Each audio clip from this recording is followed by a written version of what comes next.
Bonjour à tous. Alors aujourd'hui nous sommes le week-end pascal 2020. Vous voyez, c'est le printemps, là il y a les cerisiers qui sont en fleurs, les pissenlits, c'est super beau, il y a du jaune. Le jaune c'est super. Alors je me présente d'abord, je suis berger. Je possède des milliers et des milliers de moutons qui m'obéissent au doigt et à l'œil, et aussi à la baguette. Mon rôle de bon pasteur est de les protéger avec amour. Donc je les nourris bien, j'en prends soin.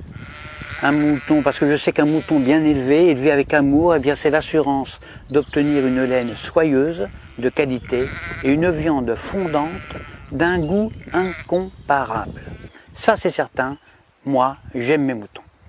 Alors pourquoi mes moutons sont heureux, mais vraiment heureux quand je les tonds? Pourquoi est-ce qu'ils ne réagissent pas? Pourquoi est-ce qu'ils ne réagissent pas quand je les vaccine, quand je les sacrifie sur l'autel de la gastronomie? Il y a un mystère, il y a un mystère. Surtout quand on sait que moi, je suis qu'un petit bonhomme fragile, qui ne ferait pas le poids face à un mouton en colère. Un seul mouton en colère, un seul bélier peut me tuer d'un seul coup. Eh bien le secret, le voici. Pour qu'un troupeau de milliers de moutons soit docile, soumis, obéissant, eh bien il suffit de jouer soit sur la peur, soit sur leurs besoins de sécurité.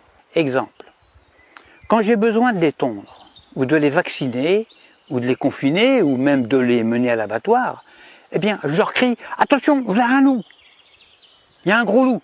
Donc là, je joue sur la peur. « Courez vite dans la bergerie, allez vite, vite, vite, réfugiez-vous là-bas !» Besoin de sécurité. Et là, dans une psychose collective, où ils se piétinent les uns les autres, ils se carapatent tous dans la bergerie, sans même réfléchir, parce qu'ils sont heureux de se retrouver en sécurité, confinés dans la bergerie, loin des dents du loup. La peur court-circuite la réflexion. Elle fait exploser leurs neurones. Alors déjà, qu'un mouton, il n'y en a pas beaucoup. Alors pendant que leur attention est dirigée vers le loup, eh bien moi, tranquillement, je les tonds, je les vaccine, je leur tatoue le gigot, je puce les rebelles, je castre les chefs, bien sûr, en leur injectant des médicaments, etc., etc. Et quand j'ai fini mon travail, eh bien, je les relâche tout doucement par petits groupes. Alors c'est vrai qu'ils se sont fait tondre, ça ils s'en rendent compte, ils le voient, mais ils sont heureux d'avoir échappé au gros loup. Ils sont tondus, mais encore vivants, donc contents, heureux. Je les fais alors bêler tous en chœur à la tombée de la nuit et je leur demande de m'applaudir à 20 h au moment du journal télévisé qui leur raconte qu'ils ont échappé vraiment à un grand danger. Alors bien sûr, sur le nombre, il y a toujours quelques rebelles, des moutons noirs, qui sont des moutons plus intelligents que les autres, qui comprennent, ils ont pigé mon stratagème. Alors ils essayent, ils tentent désespérément d'expliquer à leurs frères moutons, à leurs congénères, que si le loup en croque 2 ou 3 seulement, le berger, lui, est beaucoup plus dangereux, puisqu'ils finiront tous sur une table en méchoui, ou sur la table pascale.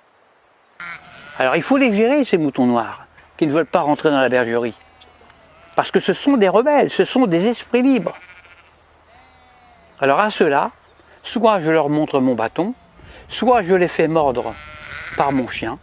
Or le mieux c'est d'égorger un seul mouton noir devant les autres. Alors ça c'est super efficace ça.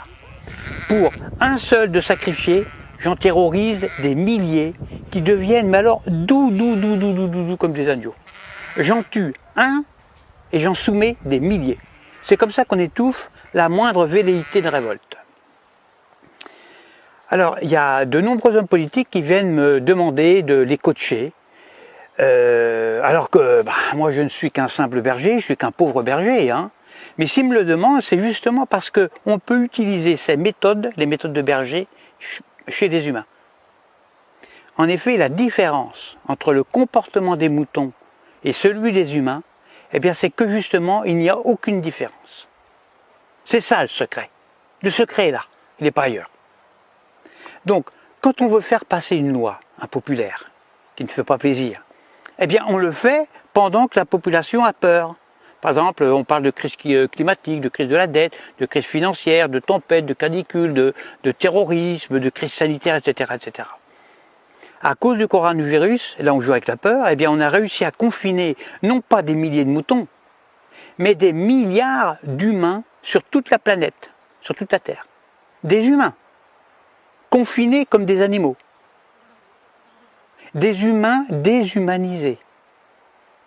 Et le pire, le plus révoltant, le plus dramatique, c'est que les chefs rebelles ferment leur gueule.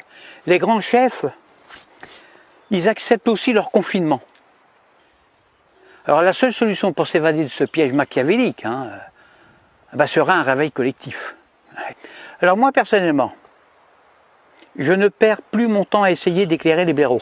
Ça ne sert à rien, ça ne sert strictement à rien.